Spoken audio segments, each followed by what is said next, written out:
गुरु प्यारी साध संगत जी, मैं विनोद लंदन से आप सबसे मुखातिब हूँ। आज आपके समक्ष पूज्य मनीष साहब जी द्वारा संकलित ग्रंथ रूहानी मस्त वाणी के वचन रखने जा रहा हूँ। और आज कल से आगे वचन नंबर 5। और मस्ताना बोला कि बिना सावन शाह सतगुरु से इस देह के जेल से कोई नहीं निकाल सकता, चाहे सारी उम्र सतनाम राधा स्वामी करता रहे। मस्ताना का सावन शाह ही सब कुछ है, और किसी को ना जपता हूँ और ना याद करता हूँ। ध्यान भी सावन शाह, सिमरन भी सावन शाह, ते बख्शे भी सावन शाह, बख्शावे भी सावन शाह, भजन भी सावन शाह, ते शब्द भी सावन शाह, ते है भी सावन शाह, ते होएगा भी सावन शाह, इत्थे भी सावन शाह, उत्थे भी सावन शाह, अंदर भी सावन शाह, बाहर भी सावन शाह, जपो भी सावन शाह, जपावे भी सावन शाह, बेड़ा पार लंघावे भी सावन शाह, मारे भी सावन शाह, जियारे भी सावन शाह, तारे भी सच्चा सावन शाह साईं निरंकार। वचन नंबर 6। अब आगे जो बलूचिस्तान में करामाता मस्ताना जी में बैठ कर दिखाई और मस्ताना जी को चिट्ठियाँ भेजी और सच्चे पातशाह का सत्संग और मस्ताना जी के वचन वगैरह वगैरह लिखे गए। धन धन सतगुरु, धन धन सतगुरु, धन धन सतगुरु। सावन शाह निरंकार तेरी किताब के गीत टूटी मत को होश दिलाने वाली किताब। सारे शास्त्रों का शिरोमणि गीत, मुख वाक, आशिकी के वाक, गुरु के साथ प्यार करने वाले वाक, सतगुरु के प्यार को लगाने की आदत सिखाने वाली इस किताब में बातें लिखाई जाती हैं। वचन नंबर 7। सतगुरु सावन शाह ने मिठला वचन बोला, सत्संग के वचन। महात्माओं ने 10-10, 12-12 साल पानी टोया तो नाम मिला। नाम सुखाड़ा है क्या? सुखाड़ा होवे तो सारी दुनिया जप लेवे, लेकिन दुनिया तो लफ्ज़ जप जप के मर गई और नाम का पता ना लग गया। वचन नंबर 8। मस्ताना बलूचिस्तानी वाले ने अर्ज किया कि गुरु परमेश्वर जब तक एक समझा जावे, बल्कि जब तक परमेश्वर को ना देखा जाए तब तक खुदा, राम, परमेश्वर, कुल भगवान सतगुरु को ही समझा जावे। तब अंदर कुछ रसाई और मन भजन करने देता है। अगर मन नाम का भजन करे तो वो अंदर बढ़ने नहीं देता। क्यों? जिस स्वरूप ने से बताया गया है उस स्वरूप के साथ प्रीत नहीं है। उसके स्वरूप की प्रीत से ही अंदर जाना होगा। और सच्चे पातशाह बोला कि मस्ताना सारे ही ऐसा कर रहे हैं, गुरु से बिना। वचन नंबर 9। यह सिरसा में सतगुरु के आगे सवाल हुआ कि इसका नाम सिरसा नहीं है, इसका नाम सारों से सिरे है। जिथे शाहों का शाह, निरंकार, दयाल, जेल से छुड़ाने वाला, वाहिगुरु चोला पाके आदमी का रहता है। इसी खातर ये सारी दुनिया सब फलक से सिरे हो गया है।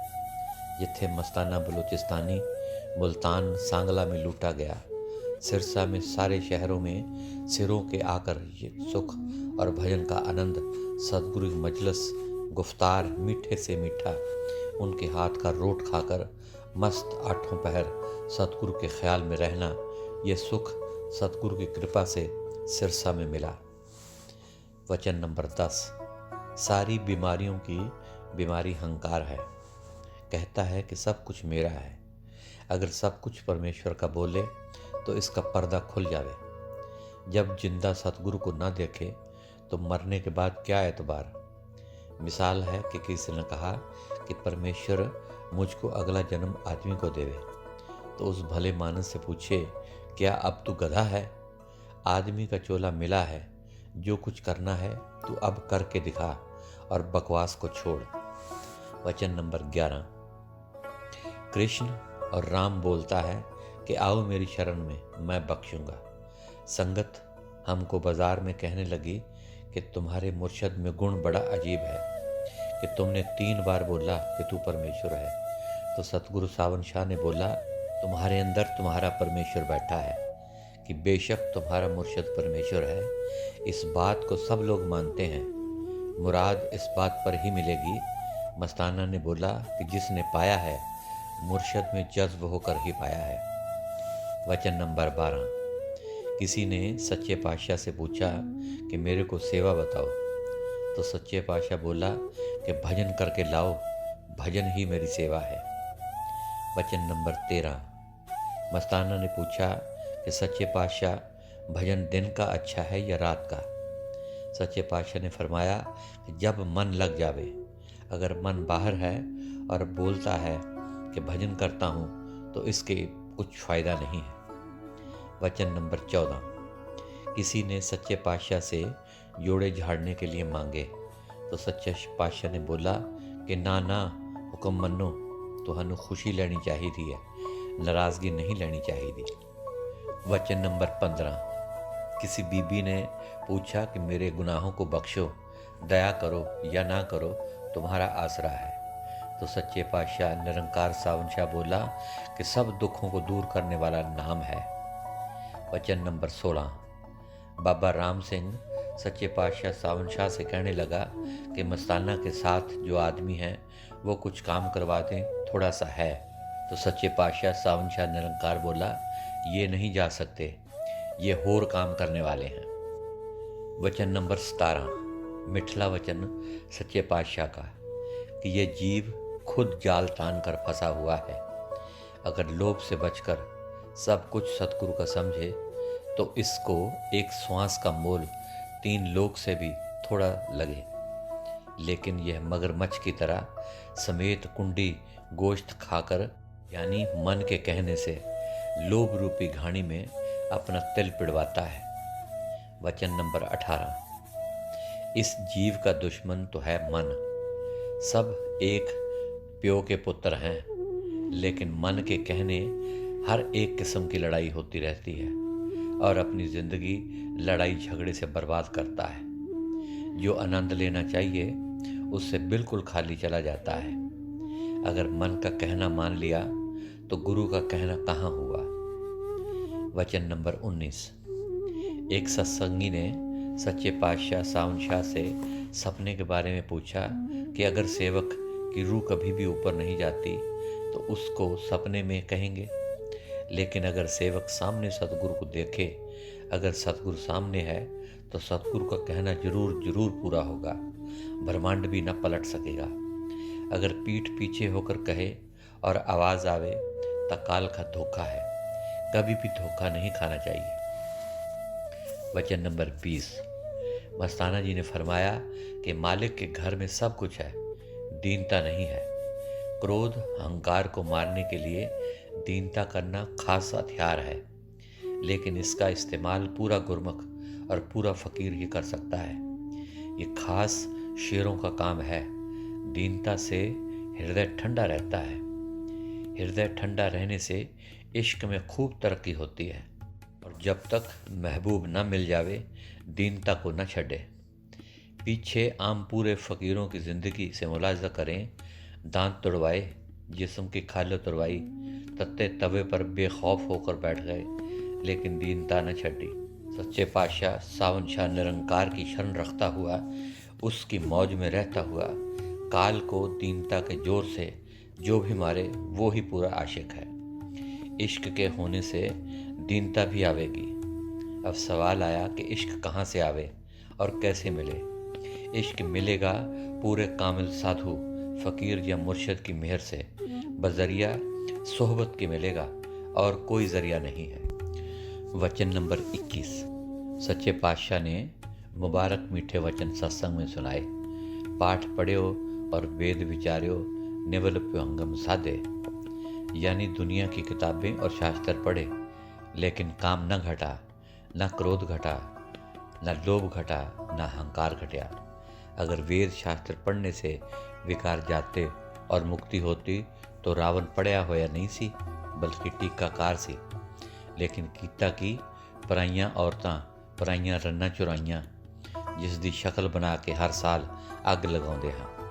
बस वेद पढ़ने से परमेश्वर न मिलिया और ना शांति आई। वचन नंबर 22। सतगुरु ने सत्संग में बोला कि सिमरन करने से सतगुरु सामने होता है। सिमरन करने से गड्डी रुक जाती है सिमरन कोई छोटी चीज़ थोड़ी है। तन भी इसके साथ न चलेगा, यह फिर साथ क्या ले जाएगा। जो दुनिया का सिमरन बार बार दुनिया की तरफ खींचता है और जीव को जीवन मरण में आना पड़ता है। जो मालिक का सिमरन करता है दुनिया को तमाशा की गरज से देखता है और दुनिया से निज प्रेम नहीं करता, वो जीव मालिक को प्राप्त होते हैं। वचन नंबर 23। जो पूरे सतगुरु के चरणों में जाते हैं वो एक एक कदम का फल एक अश्वमेध यज्ञ का फल रखता है। जिस यज्ञ के करने में पांडवों को कितना परेशान होना पड़ा, जिनकी मदद में कृष्ण भगवान हर वक्त रहते थे, फिर भी आखिर कबीर साहब के चेले को द्रौपदी कितनी मिन्नत करके अपना भोजन करवाया तो अश्वमेध यज्ञ पूरा हुआ। और पूरे सतगुरु के पास जाते वक्त मालूम नहीं कि कितने यज्ञ होते हैं। वचन नंबर 24। फिर सुबह सच्चे पातशाह ने एक प्रेमी की बात सुनाई कि एक सिख पीरा कोड़ गया, कई दिन सेवा की थी और बोला कि मुझे कुछ धन दो, लड़की की शादी करनी है। फकीरों ने कहा कि हमारे पास धन कहाँ, अगर कल कुछ आ गया तो दे देंगे। लेकिन उस दिन किसी ने कुछ न दिया। आखिर उन्होंने कहा कि ये मेरी एक जूती है और जूती दे दी। वो जूती लेकर चला। रास्ते में एक प्रेमी गुरु का सेवक मिल गया। उसने पूछा कि कहाँ से आए हो। उसने बोला कि पीरा कोड़ धक्के खान गया सी, कई दिन रहा, बहुतेरा मांगा, मिन्नत किया मगर कुछ न दिया। मैं लड़की की शादी करनी थी, पीरा कोड़ की दौलत पई है। उसने ये सुनकर कहा कि ऐसा न कहो कि पीरा कोड़ की पिया हुंदा है, और बोल तुझको इसकी जुत्ती का क्या दूं, क्या चाहता है। मेरे पास काफ़ी ऊँट, भैंस, बकरियां और कुछ नकदी हैं, यह तो ले लो और पीरों की जूती मुझको दे दो। तो वह बड़ा खुश हुआ और सारा धन मान लेकर जूती दे दी। सिख ने कहा कि फिर ये ना कहना कि पीरा कोड़ की पिया है, जा हुण लड़की दी शादी कर ले। वो सिख पीरा कोड़ जुत्ती लैके दर्शन करने गया तो मुर्शद बोले कि सुना भाई की हाल है, कित्थों आ रहे हो, रस्ते की गल सुना। उसने सारी बात सुनाई। मुर्शद बोला कि जुत्ती तुमको सस्ती मिल गई है। वचन नंबर 25। सच्चे पातशाह सावन शाह निरंकार बोले कि एक दफ़ा हम जा रहे थे कि अचानक खुशबू आने लग गई और खुशी बहुत बढ़ने लगी। ख्याल किया कि खुशी औरत, दौलत, रुतबा या इज्जत वगैरह मिलने से होती है, कोई बात नज़र तो आती नहीं, फिर खुशबू और खुशी क्यों बढ़ती जा रही है। फिर अचानक एक बूढ़ा मुसलमान फ़कीर नज़र आया। हम उस फ़कीर से बड़े प्रेम से मिले और सारा हाल बयान किया तो फ़कीर ने जवाब दिया कि खुशबू लेने वाली नाक भी कोई कोई होती है। वचन नंबर 26। सच्चे पातशाह ने मुबारक मुख से फरमाया कि मन हमारा दुश्मन है और कोई नहीं। मन चाहता है कि यह अंदर न बढ़े। मन चाहता है कि विषय भोग और सोया ही रहे। थोड़ा सोना, थोड़ा खाना, रातां नूं जागना, मन के साथ लड़ाई करना सुखाड़ा काम नहीं। भजन करना बड़ा मुश्किल है। वचन नंबर 27।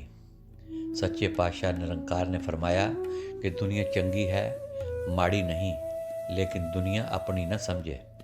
जो भी सामग्री है उससे फ़ायदा उठावे। दुनिया में रहता हुआ दुनिया से अलग रहे। अपनी तवज्जो सतगुरु या नाम या सिमरन की तरफ रखकर आप मानंद नौकर से अपनी ड्यूटी देता रहे। वक्त की हर वक्त कदर करे, झूठ न बोले। फिर फरमाया कि मालिक का होकर काम करने से मालिक खुद भगत के काम करता है। कबीर साहब के दुश्मनों ने लोगों को चिट्ठी देकर बुलाया कि कबीर साहब के यहाँ भंडारा है। कबीर साहब देखकर हैरान रह गए, जंगल में चले गए और भजन सिमरन करने लगे और कहने लगे कि रहंदी है तो तेरी है, जानदी है तो तेरी है। मालिक सबको कबीर साहब का स्वरूप बनाकर तृप्त कर गया और सारे बोले धन कबीर, धन कबीर, धन कबीर। जो मालिक का है मालिक उसका है। वचन नंबर 28। सच्चे पातशाह सावन शाह निरंकार ने सत्संग में फरमाया कि पंखी दो परों से उड़ता है, जैसे कि राजा ने 1 मिनट में ऋषि से ज्ञान हासिल किया। राजा ने जब तन मन धन ऋषि को दिया तो ऋषि ने हुक्म दिया कि तन मेरी मलकियत है, सिंहासन छोड़कर जूतियों में जाकर बैठ, और मन मेरे धन में न जाने पावे। बाल बच्चे, धन, औरत, महल वगैरह सब कुछ मेरा है, कि सब कुछ ऋषि का है। अब मन हर जगह जाता तो वह वापस ले आता, फिर मन जावे राजा वापस ले आवे। मतलब कि दोनों आंखों के बीच में ख्याल ठहरने लगा। ऋषि ने तवज्जो दी, रूह ऊपर ले गए, खूब राजा को आनंद देकर राजा को फिर वापस नीचे ले आए। फिर कहा कि तुम्हारा वतन, तुम्हारा तन, तुम्हारा धन, राज वगैरह सब मेरे काम का नहीं, बतौर प्रसाद तुमको देता हूँ। अपनी समझकर कोई चीज़ भी इस्तेमाल न करना, मेरी चीज़ समझकर इस्तेमाल करना कि ऋषि की है। बस अगर परमात्मा से मिलना है तो जीव 3 चीज़ां गुरु गुरुदेव को देवे, लेकिन मन देना निहायत कठिन है। वचन नंबर 29। यह चिट्ठी मस्ताना ने प्रेमी को दी। फरमाया कि देहधारी गुरु मिले तो देह पर आशिक ना होना चाहिए, क्योंकि देह हमेशा कायम नहीं रहती, और ये तो देह एक चरित्र है। जो देह के अंदर बैठा है वो कायम दायम है। उसका नाम सावन शाह है। सुखों को देने वाला है, फरियाद सुनने वाला है, पंजों चोरों से छुड़ाने वाला है, हमेशा मदद देने वाला है, हमेशा नाल रहने वाला है। उनकी प्रीत सच्ची प्रीत जब अपने अंदर से होवे, खूब प्रेम से रोए और पीटे, अंदर रोवे और पीटे कि तुम मेरे अंदर बैठे हो, तू मेरे को दर्शन दिखा दे, तो तुमको पता लगेगा कि सच्चे देहधारी गुरु के साथ सच्ची प्रीत कैसे की जाएगी। यह बात तेरे वास्ते ही लिखता हूँ, दिल में रखना। वचन नंबर 30। मस्ताना जी ने सच्चे पातशाह सावन शाह निरंकार को चिट्ठी लिखी। मेरे सच्चे पिता सतगुरु जी, धन धन सतगुरु सतपुरुष जी, शेर बहादुर कुल जगत में पैदा हुआ। तन तन सतगुरु सावन शाह मेरा, जिसके मिलने से जुगा जुग का बिछड़ा नाम सावन शाह याद आता है, और प्रीत लगती है, और शांति आती है, और सुख मिलता है। आप जी ने लिखा है कि अच्छा हुआ जो चौधरी बलूचिस्तान सत्संग करने गया। मैं बहुत शुक्र करता हूँ कि बलूचिस्तान कंगाल मुल्क को आपने संभाला और अपना अभ्यासी अपनी ताकत देकर भेजा है, क्योंकि आपकी इस जगह बहुत मस्ताना ने ताकत खर्च की है। अब ताकत का निशान बना रहेगा, क्योंकि वो अभ्यास करेगा और लोगों को भी अभ्यास करना सिखाएगा, और सत्संगियों को पूरे गुरु की तसल्ली देगा, और सावन शाह साईं निरंकार का जस चलेगा हिंदू और मुसलमान में। तो फिर मस्ताना में आपकी रोम रोम में खुशी होगी। तो फिर सच्चे पिताजी, मस्ताना जी भी तुमने पंजाब में रखा, क्योंकि करने वाले के बगैर कोई तसल्ली नहीं दे सकता। बलूचिस्तान का दुख मुझको सताता था, अब चौधरी बलूचिस्तान चला गया है। अब बलूचिस्तान वाला दुख मेरे से निकल गया है, क्योंकि पूरे सतगुरु का मस्ताना था, कोई मखौल की बात नहीं थी। हिंदू और मुसलमान ऐसे न बोलें कि 2 दिन की चांदनी और फिर अंधेरी रात हो गई। अब सच्चे पिताजी, चौधरी आपका ढिंडोरा देता रहेगा, मस्ताना यहाँ कुल के देश में ढिंडोरा देता रहे। वचन नंबर 31। सच्चे पातशाह साईं निरंकार सावन शाह ने बोला कि एक दफ़ा हम कराची के दौरे पर जा रहे थे, तो एक मस्ताना हमको बाज़ार में मिला और मेरे पैरों पर हाथ लगाकर कहने लगा कि अगर किसी का यार गुम हो जावे तो कहाँ मिले। तो सच्चे पातशाह ने दोनों आंखों के बीच में हाथ लगाकर बोला कि इत्थे। मस्ताना फ़कीर जिसने पूछा था बोला कि ठीक है। वचन नंबर 32। जंग सड़िया की तरफ मस्ताना जी ने इशारा करके बोला कि जंग सड़िया को घर वाले अंदर बंद कर देते थे, फिर जंग सड़िया दरवाजे को हाथ लगावे तो ताला फौरन खुल जावे और मेरे को जाकर खाने को रोज़ खूब दे जावे। ऐसा इस तरीके से आपने इस मस्ताने को 15 साल तक खूब रज करके जंग सड़िया का चोला धार करके दिया। सच्चे पातशाह को मस्ताना जी ने बोला कि इस जंग सड़े को सब कुटुंब वालों ने नाम लिया है, लेकिन इसका बाप नहीं लेता। सच्चे पातशाह बोले कि कोई हर्ज नहीं, जंग सड़े की कमाई से ही इसका फ़ायदा पहुंचेगा। जिस वक्त जंग सड़े की टांग सड़ी तो उस वक्त डॉक्टर ने बोला कि इसकी टांग तो काटनी पड़ेगी। जंग सड़िया ने मस्ताना जी से पूछने आया कि टांग कटवाऊं या नहीं। मस्ताना ने बोला कि पूछो अपने मुर्शद अंदर। जंग सड़िया को रात को सच्चे पातशाह ने जवाब दिया कि मत कटाओ, टांग पर नीम लगाते रहो। फिर ऐसा ही उसने किया। बाप और माँ, उसकी माँ मेरे को मारने आते थे, लेकिन सच्चे पातशाह तुमने बड़ी करामात दिखाई और बलूचिस्तान को बड़े तरीके से मस्ताना के जरिए खींचा। बेशक ठीक है, मालिक बड़ी मदद करता है। मस्ताना जी ने बोला कि मालिक इनके लिए और मेरे लिए तू या कोई और है ही नहीं। सच्चे पातशाह निरंकार सावन शाह बोला कि ठीक है। फिर बोला कि वाहेगुरु के माने हैं कि गुरु वाह वाह, सतगुरु तू भी सतगुरु की तरफ ले जाता है। जब रूह को आनंद मिलता है तो रूह बोलती है कि गुरु वाह वाह। जब मुर्शद मिल गया तो सुख उसका लेना चाहिए। सच्चे पातशाह निरंकार सावन शाह ने बोला कि अगर भजन नहीं बना तो कुछ भी नहीं बना।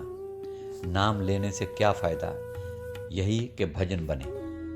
सो गुरु प्यारी साध संगत जी, आज के लिए इतना ही।